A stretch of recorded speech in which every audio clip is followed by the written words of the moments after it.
In the early 19th century, the United States stood on the brink of collapse, divided by ideologies, interests, and geography.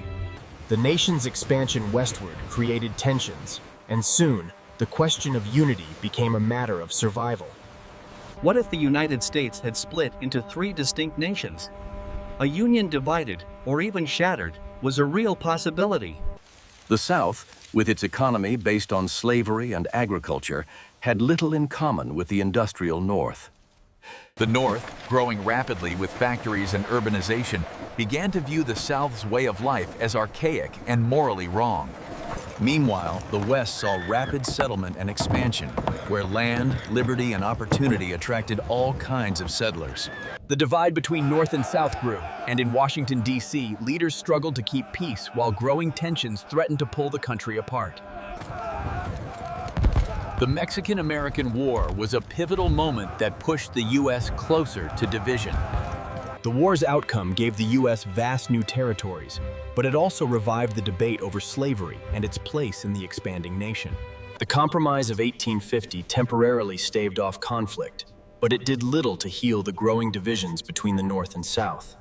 The Missouri Compromise of 1820 tried to balance the interests of free and slave states, but it only delayed the inevitable. The 1857 Dred Scott decision further divided the country, ruling that African Americans could never be citizens. This ruling outraged the North and pushed the country closer to the breaking point. In 1860, Abraham Lincoln was elected president, promising to preserve the Union at all costs. Lincoln's election triggered Southern states to secede from the Union, forming the Confederate States of America.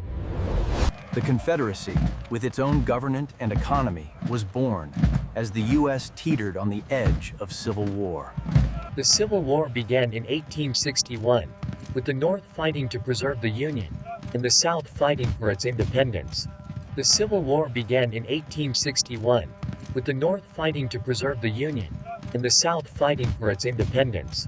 The first shots were fired at Fort Sumter, South Carolina, marking the start of a bloody conflict that would last 4 years. The war saw fierce battles, high casualties, and unimaginable destruction as the country fought to decide its future. At Gettysburg, Lincoln gave a speech that redefined the meaning of the war, promising a new birth of freedom. While the North and South fought, the West remained a land of opportunity, where new settlers dreamt of creating their own future.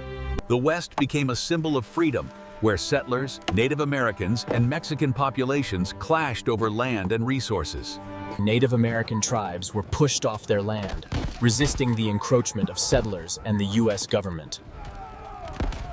As the Transcontinental Railroad was built, the West became a new frontier of commerce and conflict, shaping America's future.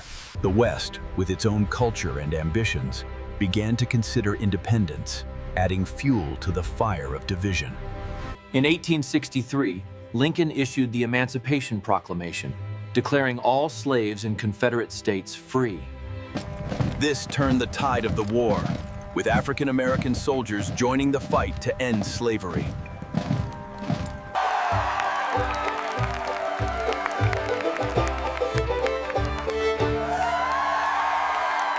Union victories began to pile up, and by 1864, it was clear that the Confederacy was on the brink of defeat. In 1865, Confederate General Lee surrendered to General Grant, signaling the end of the Civil War.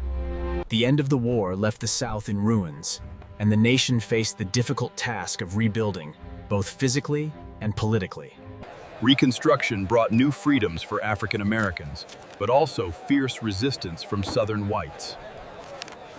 While the federal government pushed for equality, Southern states implemented laws to undo progress, leading to segregation and racial conflict. The 13th, 14th, and 15th Amendments abolished slavery, granted citizenship, and secured voting rights for African Americans. Yet, these victories were met with strong opposition, and the Union was far from healed. Though the U.S. didn't split into three countries, the scars of the war left deep marks on the nation's political and social fabric. The country emerged from the war more unified, but still grappling with its identity and its future.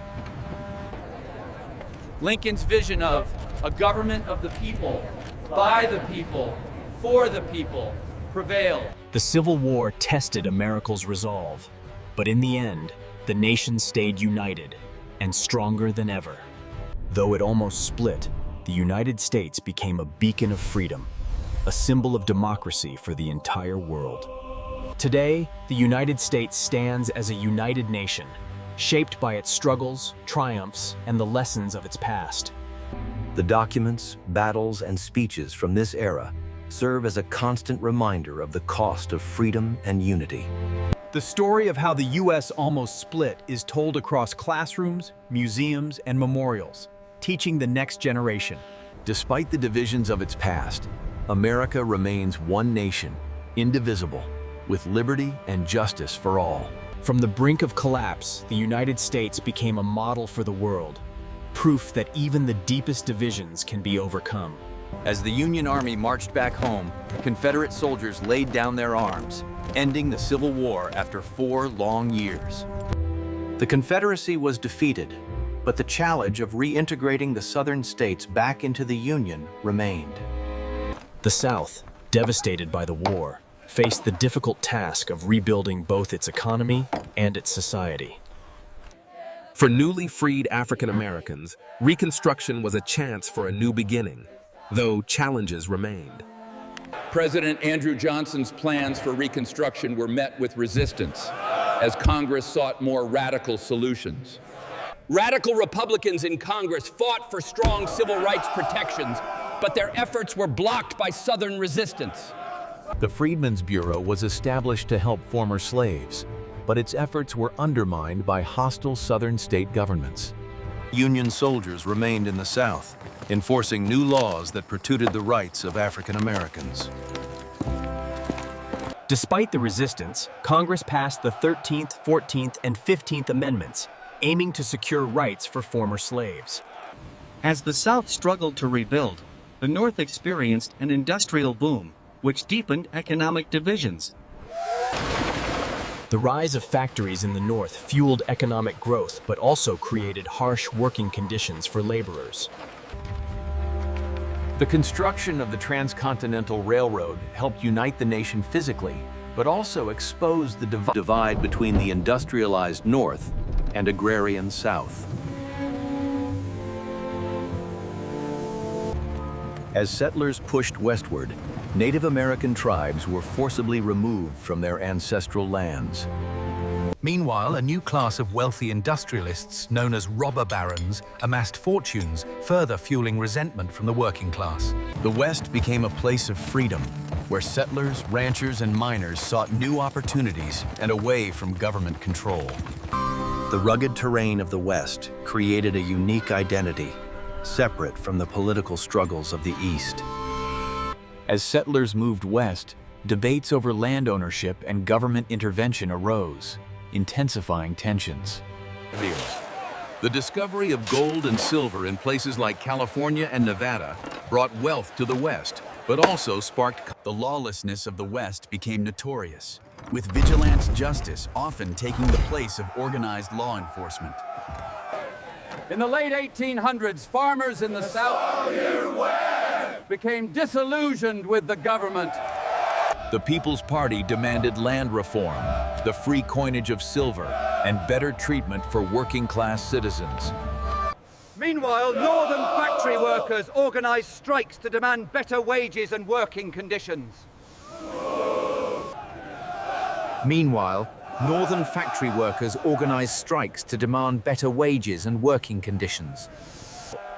This growing tension between the wealthy elite and the working class reflected the fractured nature of American society. The People's Party, though short-lived, reflected the growing frustration and desire for change across the nation. The election of 1896 saw the rise of populist movements, with William Jennings Bryan advocating for a government of the people. Bryan's call for the free coinage of silver resonated with farmers in the West, who were struggling against debt and economic hardships. On the other side, McKinley's campaign was backed by big business, with promises of economic stability through the gold standard. The debate over silver versus gold became symbolic of the deeper divide between the agricultural West and the industrialized East. Despite efforts to unite the nation, sectionalism, loyalties to one's region over the nation, persisted throughout American history. Southern resentment toward Northern policies, including tariffs and industrial monopolies, continued to fuel divisions. In Washington, debates about federal control versus state rights intensified, with many believing the South still had its own path to follow.